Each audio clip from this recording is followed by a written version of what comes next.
Muchas gracias. El agradecimiento es mío, francamente, y el honor de poderme dirigir a ustedes también. Da gusto ver la sala llena y realmente es para mí un honor poder hablar durante 3/4 de hora sobre un tema tan interesante como el que tenemos previsto, cuyo título es El cambio climático, Objetivo 2030. Con lo cual hay dos elementos. Aquí tenemos que hablar del cambio climático y del objetivo 2030. Parece lógico. Así es que es lo que vamos a hacer, hablar un poco del cambio climático, que parece que está un poco a trasmano en una conferencia como la de hoy, pero no lo está. Y después nos metemos a fondo, no tan a fondo como mi antecesor, que ha dado una visión de conjunto magnífica de lo que supone los Objetivos de Desarrollo Sostenible, que es el nombre técnico que recibe la Agenda 2030. Ya saben ustedes que la anterior se llamó Objetivos de Desarrollo del Milenio. En Naciones Unidas están siempre con los Objetivos de Desarrollo. Y luego hablaremos, pero el fiasco del anterior ha sido tan terrible que solo espero que el fiasco del actual esté a la altura. ¿Qué se entiende por cambio climático? Pues esto es una tontería. El clima cambia constantemente. Decir cambio climático no tiene ningún sentido real. Lo que pasa es que las instituciones de Naciones Unidas incorporan estos dos elementos, cambio climático, y cambiarlo iba a suponer un problema, sobre todo de transmisión del conocimiento y de propaganda. Pero el cambio climático es que el clima cambia. Pues claro que cambia constantemente, desde que el clima es clima, desde que el mundo es mundo y la Tierra existe. No significa nada, pero para los que lo utilizan con mala intención, el cambio climático sería un fenómeno nuevo que nunca habría tenido existencia. Además, antropogénico, que esa es una palabra muy divertida, es decir, generada por el hombre y, por supuesto, letal. Es decir, nos vamos a morir todos. Parecen ignorar que nos vamos a morir todos, pero bueno, en cualquier caso, pues así es. Así es que no vale ya ni disrupción climática, ni el clima en ebullición. Antonio Guterres, el secretario general de Naciones Unidas, es muy imaginativo y ocurrente. Eso de llamar caos climático y ebullición a un día como el de hoy, verdaderamente he hecho trampa. Esto no es el clima, esto es el tiempo atmosférico. El clima es a mucho más largo plazo, pero es que es completamente absurdo. En fin, va a prevalecer el conjunto vacío que se llama cambio climático. ¿Y cómo es que digo que el clima cambia constantemente? Pues será porque cambia constantemente. Por ejemplo, Baja Edad Media, entre los siglos VIII y XIV. Hubo un periodo de grave calentamiento, tan grave que la población de Europa se multiplicó por 3, tan grave que toda Escandinavia era cultivable. Los que conozcan Escandinavia se darán cuenta de lo que eso significa. Y tan grave que hay una isla gigantesca en el norte que se llama Groenlandia, que significa tierra verde.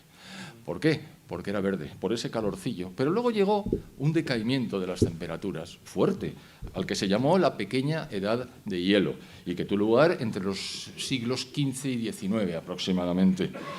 El descenso de temperaturas que se inició con brusquedad provocó que las vides de Inglaterra, los viñedos, desaparecieran, que bajara el paralelo de producción de cereales, que los glaciares aumentaran en tamaño y que los ríos centroeuropeos, incluso el Támesis, se congelaran con relativa frecuencia. Y en 1850 empiezan a subir las temperaturas. ¿Y por qué insisto en 1850? Porque los calentólogos cogen esa fecha, la de que empiezan a subir las temperaturas, para decir, ¿veis? El ser humano está, con su actividad industrial y agraria, están calentando el clima de la Tierra a través de las emisiones de CO2. Pero lo que pasó es que, tal y como había habido una subida de temperatura en el Imperio Romano, en primer lugar, en segundo lugar, en la Edad Media, y en tercer lugar, a partir de 1850, estos son movimientos naturales del clima. El clima cambia. En el siglo XX, el incremento de temperaturas de la atmósfera ha sido de 0,6 grados centígrados en 100 años. Tampoco parece una crisis climática muy fuerte, pero ahí ha empezado el baile, precisamente en esa época. Ahora la Tierra es ligeramente más cálida que antes, pero no se sabe muy bien por qué, la verdad. Y dentro del siglo XX hubo calentamientos y enfriamientos que tampoco sabemos a qué obedecen, puesto que el elemento fundamental que argumentan las personas que sustentan la hipótesis del cambio climático es que es el CO2 en su constante aumento como consecuencia de la actividad del ser humano el que está provocando las variaciones al alza de temperaturas. Pero si en el propio siglo XX ha habido dientes de sierra, mientras el CO2 subía incesantemente, las temperaturas subían y bajaban absolutamente al margen del CO2, que probablemente no les gusta nada. Bueno, pues antes de 1998 no se había materializado una sistemática presentación del cambio climático como responsable. Los científicos decían que la temperatura había experimentado cambios siempre. Curiosamente, desde 1998 hasta 2015 y desde 2016 hasta 2023, la temperatura de la atmósfera se ha incrementado 0 grados centígrados. Y ya les digo yo que el crecimiento del CO2 se ha mantenido con los ritmos habituales. Es decir, esta correlación, más aún, esta causación que esta gente quiere imponernos, es decir, como el CO2 está calentando la atmósfera, reduzcamos el CO2, no para todos, ya lo veremos luego, reduzcamos el CO2, es algo que es del todo insostenible y no refleja la realidad. He dejado un hueco entre 2015 y 2017. ¿Qué pasó? Que vino el Niño. ¿Y quién es el Niño? Pues el antagonista de la niña. ¿Y quién es el Niño? Bueno, es el responsable del calentamiento de las capas superiores del agua en el Pacífico Oriental. No está teniendo lugar ningún calentamiento global ni peligroso, ni pacífico, ni nada. Y aunque no lo tengo escrito, aprovecho para decirles que si hay algo peligroso es el enfriamiento. El enfriamiento acabaría con todos nosotros con mucha facilidad. Ayer, que estaba haciendo una presentación en la radio, estuve comentando que se ha establecido, y nadie lo discute, que la gente en todo el mundo muere 10 veces más por frío que por calor. Y eso no se discute porque es exactamente así, es un hecho.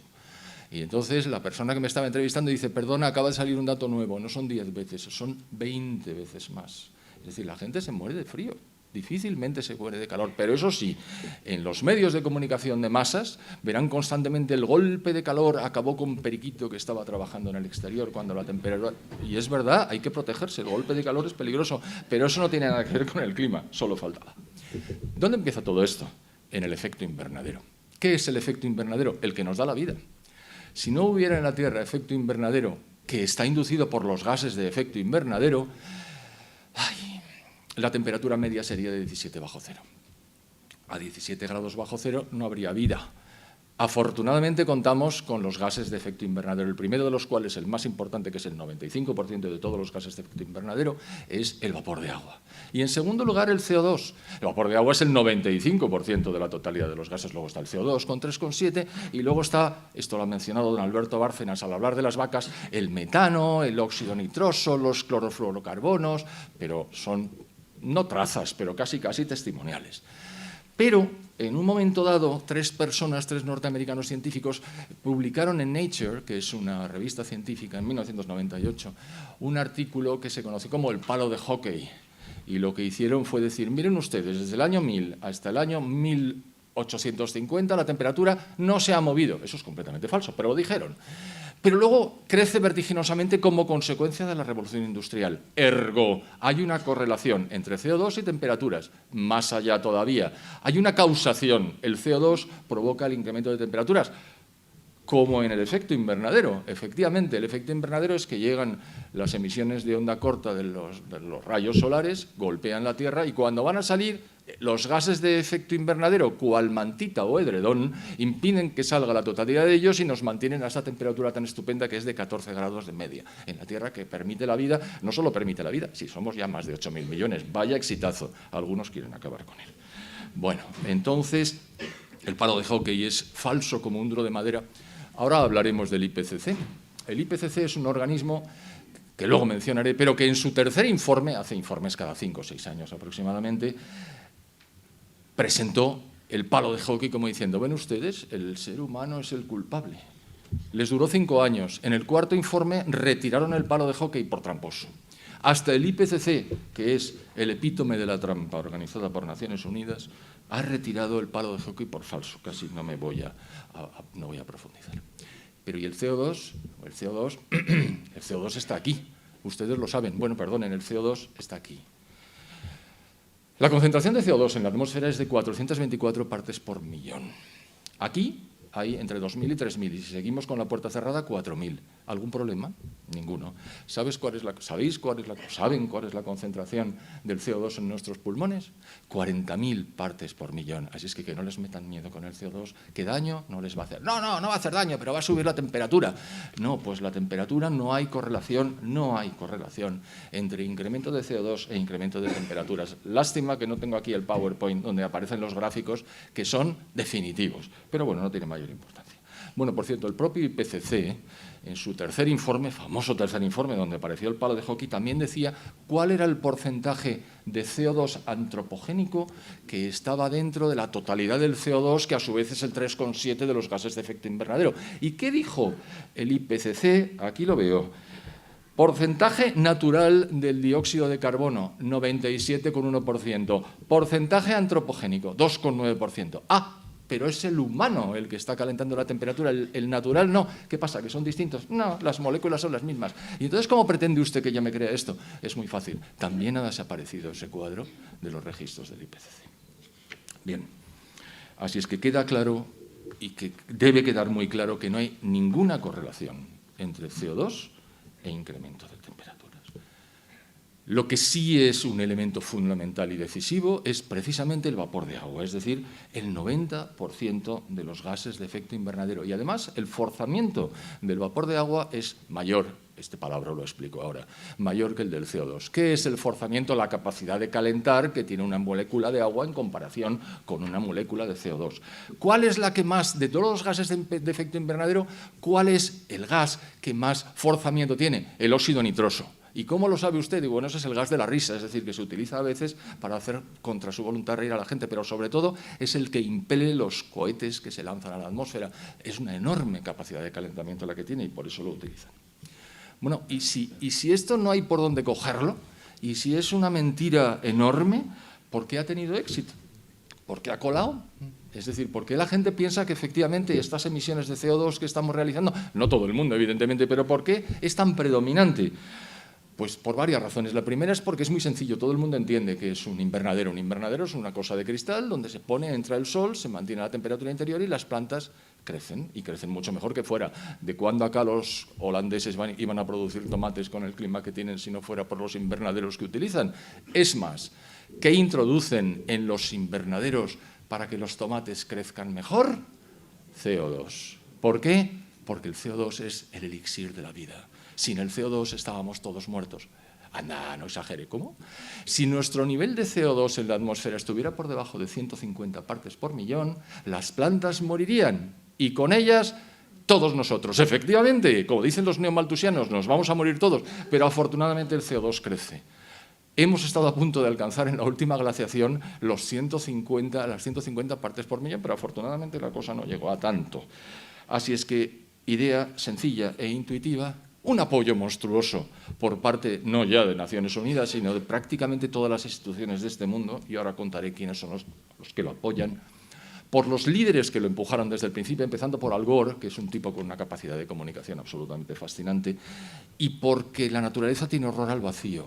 Y si las otras creencias se debilitan, aparece una nueva fe, la fe calentológica, que tiene incluso su papa, que es el señor Guterres, que tiene su Juanita de Arco, que es Greta Thunberg, y lo tiene todo comparado y paralelo al cristianismo, curiosamente. Y un elemento fundamental, ¿es el ser humano el culpable con sus emisiones de CO2 del calentamiento? No, no, el ser humano blanco y occidental. El otro ser humano, mire usted, el chino y el indio son gentes angélicas cuyas emisiones de CO2 no tienen nada que ver con esto. ¿Y eso por qué? Es que sus gobiernos no se dejan. Está teniendo lugar la 28ª sesión de la Conference of the Parties. Todos decimos la COP, porque utilizamos el acrónimo inglés, en un sitio tan fantástico y tan poco emisor de gases de efecto invernadero a la atmósfera como Dubái, donde hay 70.000 personas disfrutando de los hoteles gratis y de la comida de primer nivel. No son hormigas, es carne y es pescado, no, ellos comen bien. Y en esa conferencia de las partes se está diciendo que tenemos que hacer un esfuerzo adicional. No me meto en ello porque no acabaríamos.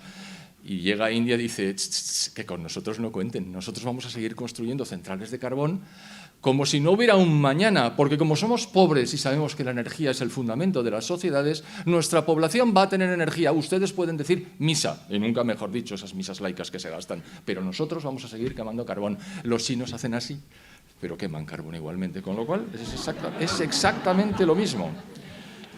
Esta es la parte del clima, y ahora viene la parte del organismo diabólico que se llama la Organización de Naciones Unidas.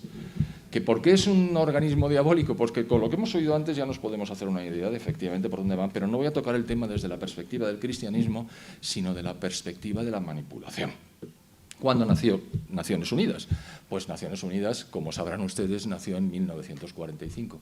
Termina la Segunda Guerra Mundial y como consecuencia del fiasco espantoso en el que había incurrido la Sociedad de Naciones, que estaba mal concebida, estaba mal desarrollada y además se enfrentó con los dos totalitarismos más salvajes que ha habido en el siglo XX, es decir, el comunismo en la Unión Soviética y el nacionalsocialismo en la Alemania después de la República de Weimar. Aquellos se enfrentaron a muerte y ni Sociedad de Naciones ni gaitas. La Sociedad de Naciones no funcionó, pero sobre todo no funcionó porque el que la propuso, que era el presidente norteamericano Woodrow Wilson, no consiguió que el Senado norteamericano diera el visto bueno para que Estados Unidos participara, con lo cual Estados Unidos no participaba y tampoco podía financiar oficialmente. Y además, bueno, yo la historia la cuento con detalle en mi blog. Voy a hacer una cuña publicitaria. Mi blog se encuentra, si ustedes ponen José Ramón Fernández, ahí aparece mi blog, que es un blog reaccionario. Reaccionario porque reacciono.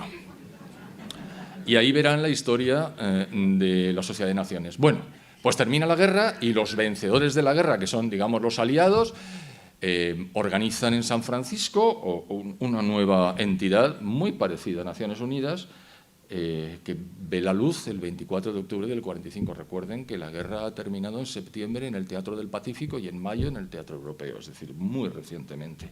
Objetivo: la paz y la seguridad entre las naciones, pero sí es lógico. O sea, que si quiero montar una organización supranacional será para algo.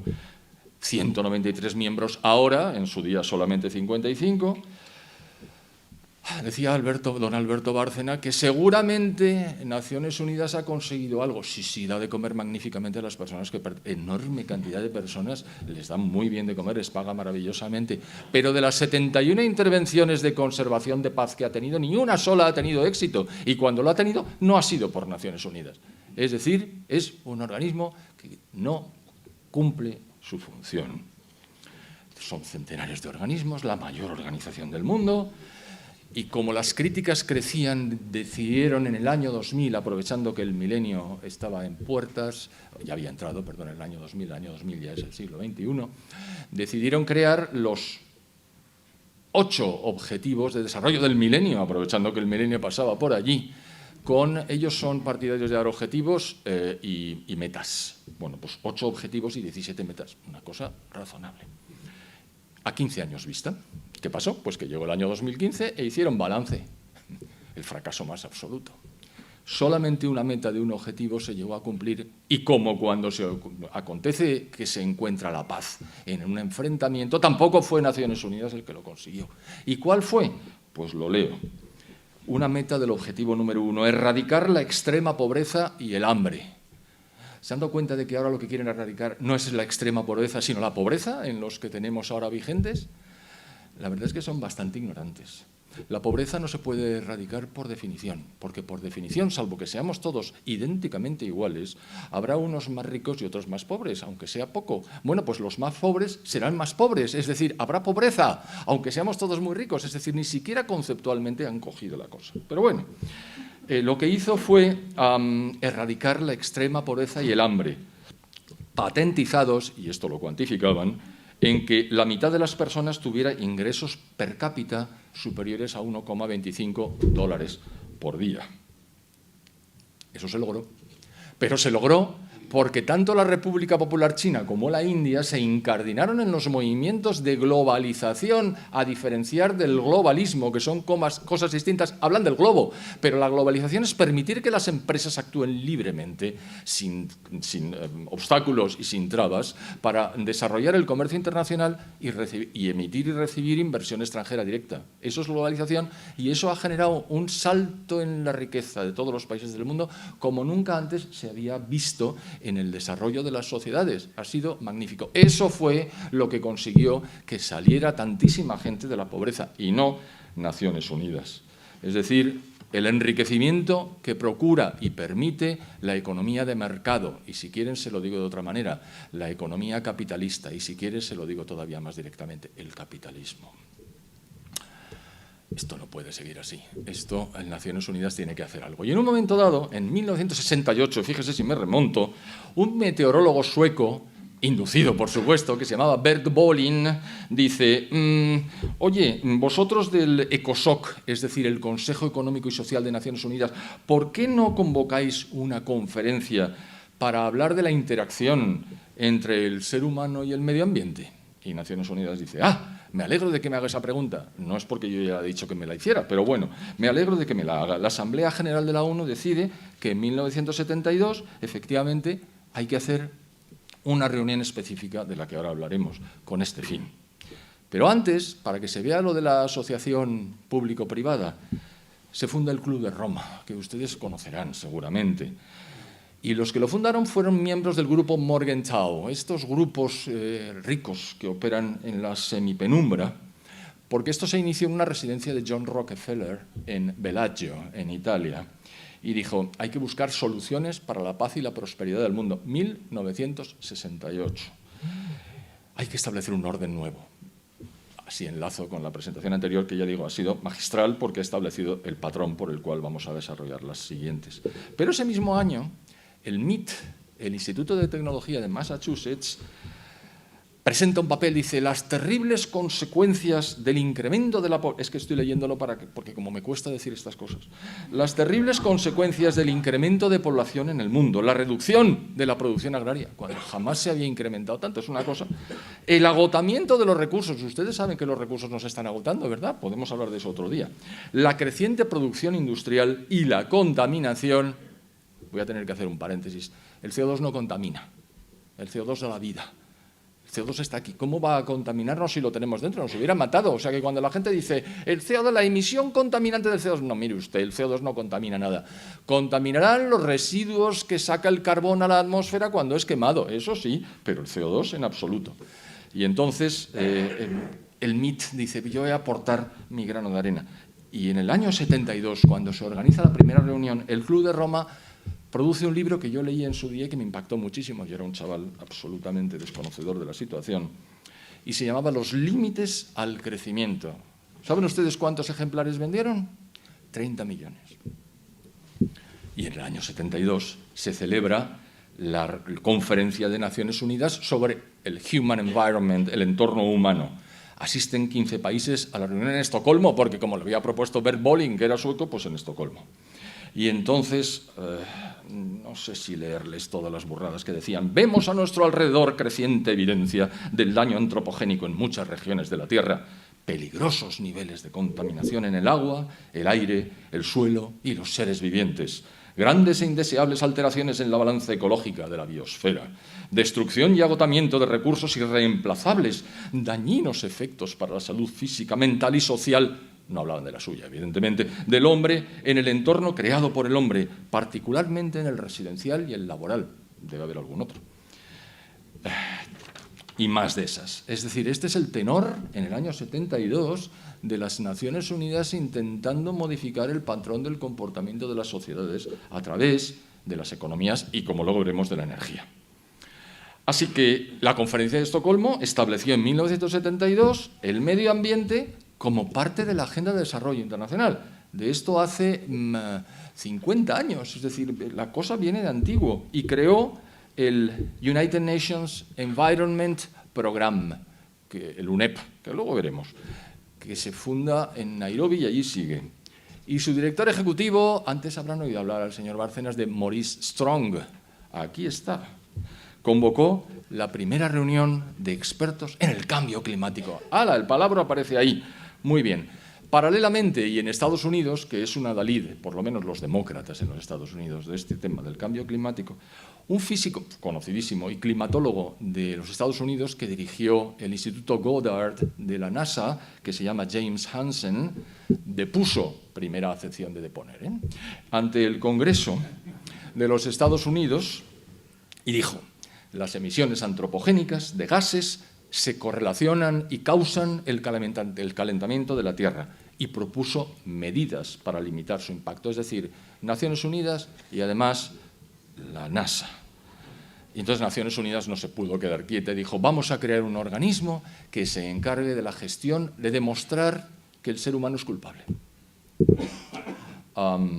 Y se llamó IPCC, porque si lo decimos entero nos cansamos, Intergovernmental Panel on Climate Change.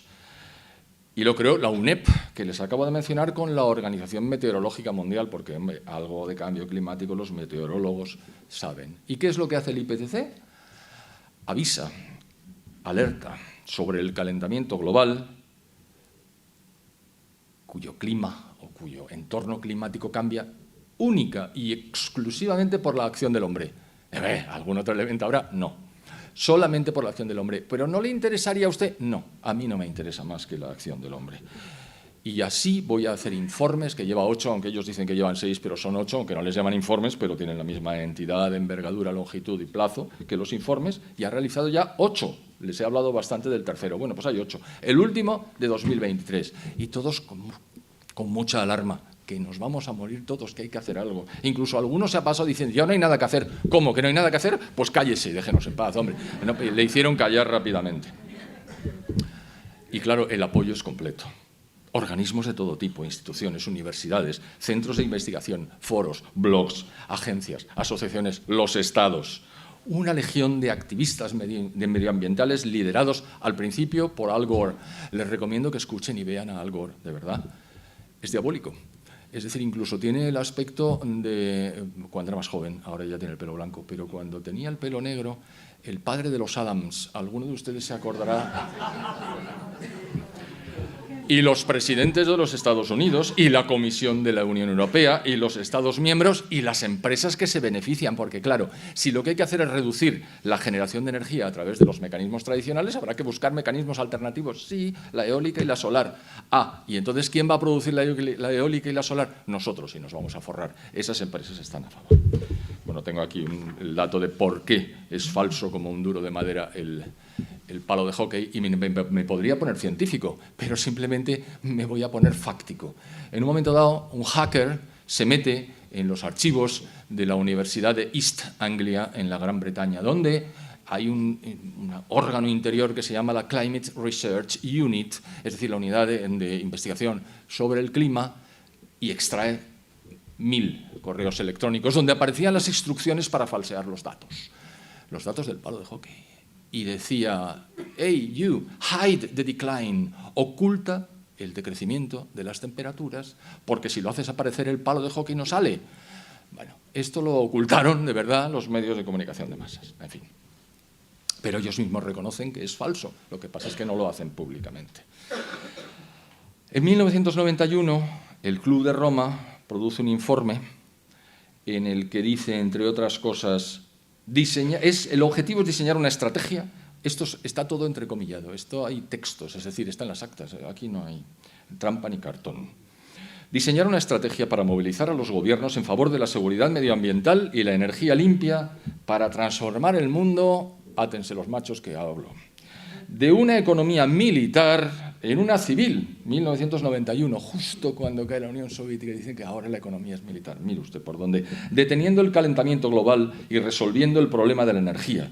El problema de la energía. No hay ningún problema de la energía. La energía se crea y se utiliza. ¿Cuál era el problema? No había, pero ellos la ponen así. Enfrentando la pobreza del mundo y las disparidades entre los hemisferios norte y sur. ¿Y esto qué tiene que ver con el calentamiento? Bueno, pues que es que la idea no es minimizar un calentamiento que no existe. La idea es terminar con las disparidades entre los hemisferios norte y sur. Luego sería también el enfrentamiento este-oeste, pero lo que dicen, entre comillas, es esto. Y dice después, parecería como si los seres humanos necesitaran una motivación, un adversario común para organizarse y actuar juntos. Hay que encontrar tal motivación para unir a las naciones divididas frente a un enemigo exterior. Y esto lo he puesto en negrita, sea real o inventado. Esto está en las actas. El enemigo común de la humanidad es el hombre. dice más cosas, pero una de ellas, no se lo leo todo porque esto es mortal, nada que ver con lo mortal que resulta leerse los Objetivos de Desarrollo Sostenible. Eso sí que es mortal. Tengo aquí un amigo con el que me estoy repartiendo la lectura y análisis crítico de los 17 puntos y 169 metas, y les aseguro que conservamos el equilibrio emocional a duras penas, porque es una terminología insostenible, una contradicción detrás de otra y una incongruencia interminable. Ellos confían en que nadie se lo lea. Claro, nadie se lo lee. Con lo cual pueden escribir prácticamente todo. Así es que no se lo leo. Pero yo lo que estoy hablando es del Club de Roma. Y dice algo terrorífico. Las viejas democracias han funcionado razonablemente bien los últimos 200 años, pero parecen encontrarse en una fase de estancamiento autocomplaciente, sin liderazgo ni capacidad innovadora. La democracia no es una panacea. Hay que reconocerlo. Aunque suene sacrílego, la democracia no sirve para lo que hemos de enfrentar. La complejidad y la naturaleza técnica de muchos de los problemas actuales no siempre permiten a los representantes elegidos tomar decisiones adecuadas a tiempo. Y entonces, aquí está 1992, después de lo que dice el Club de Roma, llega la Cumbre de Río, que se llamaba Conference on Environment and Development, es decir, la conferencia en desarrollo, y ya estamos con el desarrollo y el medio ambiente. Y allí se creó, se lo voy a decir con las siglas, la verdad es que tiene esta gracia, UNFCCC, que significa United Nations Framework Convention on Climate Change. Es decir, la Convención del... Por esto no cambian el nombre. La Convención del Cambio Climático, el marco de la Convención del Cambio Climático para Naciones Unidas. Y el tal Maurice Strong, y es la enésima vez que lo decimos, manifestó en el discurso de apertura, que claro que está en las actas. Abro comillas, abro interrogación. ¿Y si un grupito de líderes mundiales decidiera que el principal peligro para la Tierra procede de las acciones de los países ricos? Para salvar el planeta, el grupo decide, ¿no es la única esperanza para el planeta que las civilizaciones, este hombre no sabía lo que son las civilizaciones, que las civilizaciones industrializadas colapsen? ¿No es nuestra responsabilidad hacerlo posible? 1992. Año 2000, la ONU lanza la Estrategia de Objetivos de Desarrollo del Milenio, que no tiene nada que ver con la búsqueda y obtención y logro de la paz entre las naciones, que es su objetivo primigenio. Pero como ahí no consigue nada, no rasca y además tiene que continuar creciendo, dice, pues vamos a hacer los objetivos. Y esto tiene un predicamento tremendo. Y efectivamente no consiguen nada que no hubiera conseguido la propia República Popular China y la propia India creciendo. Tengan en cuenta que estamos hablando de los dos países más poblados de la Tierra. Es decir, el primero con mucho es la India, con mucho, que tiene unos 1.470 millones de habitantes y que hasta 1991 había ido del bracete con la Unión Soviética porque tenía una alianza estratégica. Implosiona la Unión Soviética y los indios dicen, ¿y ahora? Y entonces dicen, pues nosotros como los chinos, y yo quiero crecer. Lo de los chinos fue muy anterior y fue Deng Xiaoping que se dio cuenta de que hay dos procedimientos para incrementar la renta per cápita. Ustedes lo saben, incrementa la renta o reducen las cápitas. Mao Zedong optó por la segunda, redujo las cápitas de varias formas, una de ellas acabando con ella y otra con el objetivo del hijo único que China está pagando en este momento. Ellos dicen que son 1.430 millones de habitantes, pero saben que no es así. Hay 200 millones menos. Bueno, estas son las consecuencias. Ya lo reconocerán los chinos. Entre una cosa y otra pasa mucho tiempo. Por ejemplo, hay una anécdota de Henry Kissinger, recentísimamente fallecido, cuando habla con Deng Xiaoping y le hace una pregunta que pone de relieve la mentalidad china. Le dice, oiga, ¿usted qué opina de los efectos sobre el mundo entero de la Revolución Francesa? Y le mira así Deng Xiaoping y le dice, perdone, pero es un acontecimiento demasiado reciente como para que yo pueda manifestarme al respecto. Es decir, los chinos tienen una mentalidad diferente, pero lo tienen todo absolutamente claro y se ríen muchísimo, pero muchísimo de nosotros, no se pueden imaginar. Ya estamos terminando lo de las Naciones Unidas, me quedan 10 minuticos. Hay un tal Ottmar Edenhofer, que es un copresidente del Grupo de Trabajo 3 del IPCC y que dijo, comillas, uno debe desprenderse de la ilusión de que la política climática internacional es política medioambiental. Por el contrario, la política del cambio climático trata sobre cómo redistribuimos de facto la riqueza del mundo. Pero como nadie les lee, pues, o nadie se entera, pero lo han dicho, se lo han dicho. La política climática no tiene casi nada que ver con la protección medioambiental. La COP, la Conferencia de las Partes, en Cancún, porque esto en el año 2010 y se celebró en Cancún, ¿se ha dado cuenta de los sitios donde se celebran las COPs? En Cancún. Es una cumbre económica durante la que se negociará la redistribución de los recursos mundiales. ¡Ah! O sea que está claro. Bueno, pero hay una hispanoparlante que se llamaba Cristina Figueres, era hija del presidente de Costa Rica. Ahora se llama Cristiana, debe haber alguna razón, que es la secretaria ejecutiva de la UNFCCC. Y dijo, esta es la primera vez en la historia de la humanidad en la que nos proponemos la tarea de cambiar el modelo de desarrollo económico que ha prevalecido durante los últimos 150 años. Pues, más claro, agua. Bien, pues sigue Naciones Unidas presionando, arbitrando, y de repente dice, bueno, yo he fracasado con los objetivos de desarrollo del milenio, pero ahora saco los objetivos del desarrollo sostenible, que don Alberto Bárcenas les ha contado. Cuando llegue el 2030, espero que todos nosotros estemos aquí en el mismo estado, o parecido, que tenemos ahora, podremos verificar que el fiasco tiene una envergadura similar, aunque la redacción permite interpretar casi cualquier cosa. O sea, en realidad, ahora se han curado en salud y ahora simplemente el lenguaje es absolutamente inaceptable. Pero el objetivo de los ODS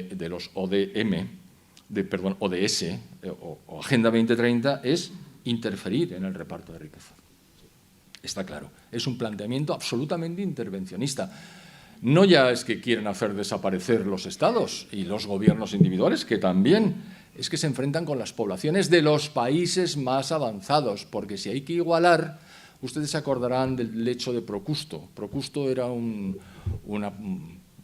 individuo que tenía un posadero en la antigua Grecia, y cuando venía una persona y quería dormir, le decía sí, y entonces tenía un lecho, una cama. El que era más corto que la longitud de la cama le iba estirando hasta que alcanzaba la longitud de la cama, porque quería que todos fueran iguales. Y el que excedía la longitud de la cama, ¿se pueden imaginar lo que le hacía? Pues le cortaba los pies. Bueno, pues Naciones Unidas quiere el lecho de Procusto para todos nosotros. Es decir, nos quiere empobrecer a través de restricciones en el uso de la energía. ¿Qué boda sin la tía Juana?, como diría un comentarista radiofónico muy conocido. Richard Lachman, de los Socialistas Democráticos de América, en 2019 vinculó el cambio climático con la agenda socialista mundial y dijo: el cambio climático es un asunto en torno al cual la gente puede unirse sin fronteras, oponiéndose tanto a fascistas, perdón, es que como se dice así, como a neoliberales. El cambio climático provee un marco en el cual los socialistas pueden unificar las políticas internas e internacionales, lo ideológico y lo práctico, lo personal y lo político, y así sucesivamente.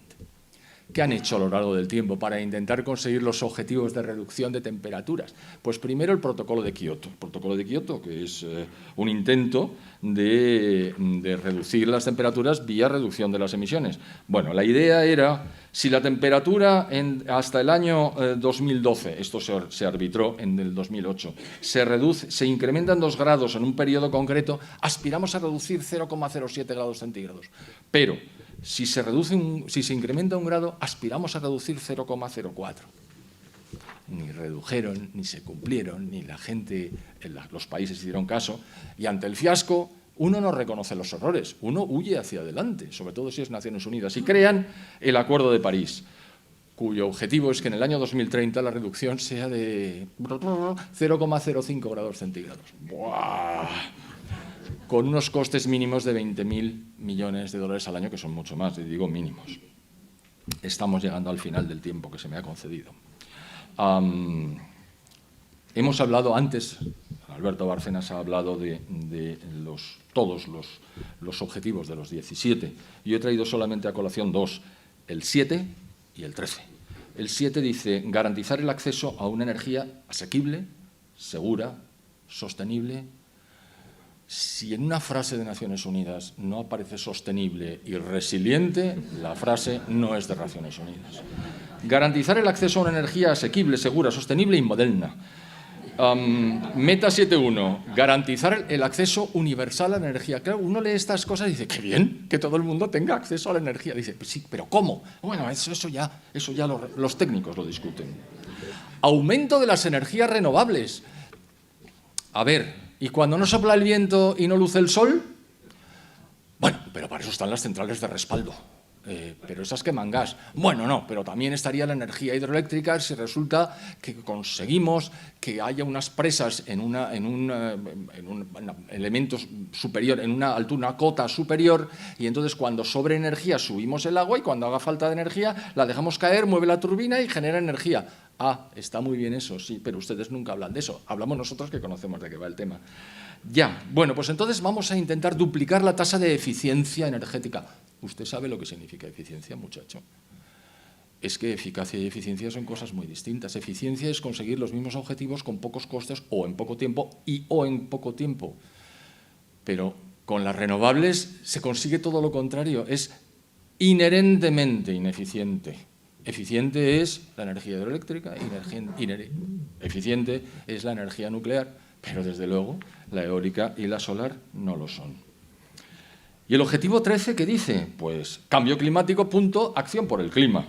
Fortalecer la resiliencia, ya les había dicho, fortalecer la resiliencia y la capacidad de adaptación a los riesgos relacionados con el clima y los desastres naturales en todos los países. Es que no hay más desastres naturales, es que no hay más muertos como consecuencia de los que queden desastres naturales que siga habiendo.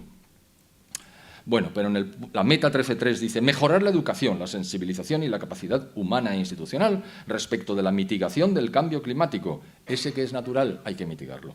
La adaptación a él, la reducción de sus efectos y la alerta temprana. ¿Se han fijado que la alerta temprana la ponen al final? Coño, pues si la alerta viene al final, ya no es alerta, ya es simplemente recoger los trozos. Pero es que ni la redacción, es una cosa impresionante. En fin, todo esto no es gratis, ¿eh? Todo esto tiene consecuencias que son buscadas, porque la idea es redistribuir, pero redistribuir empobreciendo, no redistribuir enriqueciendo, como la globalización, que es algo que Naciones Unidas nunca dirigió. Si encarecen la energía, que es de lo que se pretende, las economías, todas ellas pierden competitividad. Por supuesto, los chinos y los indios y otros muchos no tienen nada que ver con esto. Y se reducen las producciones relativas porque ya no eres competitivo, ya no puedes vender, desde luego no exportas, a menos que tengas un nicho específico en lo que tu producto, aunque sea mucho más caro, lo consigas vender. Pero es que además los abonos son enormemente caros, con lo cual la agricultura se cae sola, porque si no podemos utilizar abonos, porque los precios son muy altos. Pero claro, todo esto además acompañado de enormes elevaciones de impuestos. Es decir, se trata de destruir la economía occidental, reduciendo nuestra riqueza, lo cual generará la desaparición de las clases medias, el aislamiento general de las sociedades, la caída de la tasa de crecimiento de la población, que ya está cayendo de manera vertiginosa en todas partes menos en África Negra, la disminución de la esperanza de vida al nacer, hambre, migraciones, caos. Esto ya no sigo, porque evidentemente cuando las sociedades pierden riqueza y la gente empieza a sufrir las consecuencias, la paz social desaparece. Pero claro, todo esto va a afectar a Occidente. Las consecuencias son de orden geopolítico, fundamentalmente. Por supuesto, Europa, que estamos ya en el último escalón, el penúltimo, todavía podemos caer de descenso de importancia en el mundo, todavía perderemos más importancia. Y si piensa la UE, la Unión Europea, que el Brexit no se va a repetir, yo aquí soy mucho más optimista. Optimista quiere decir que implosione la Unión Europea, perdón. Entonces, si sale la Gran Bretaña, los suecos están absolutamente hasta las narices, los holandeses han visto ustedes cómo votan, los húngaros porque no pueden. País que no esté en la Unión Económica y Monetaria tiene en su mano salirse de la Unión Europea y el desastre para la Unión Europea sería completo. Por supuesto, eso supondría un fortalecimiento temporal de China y en la India, pues como siguen creciendo vertiginosamente. Me queda un minuto. ¿Y qué hacemos? Porque todo esto, el diagnóstico parece que es este más o menos. Podemos compartir los detalles o no. Bueno, pues podemos denunciar constantemente esta estafa calentológica. Es decir, allá donde estemos, momento y oportunidad que se nos brinde, decir, esto es mentira, por esto y por esto. ¿Qué significa por esto y por esto?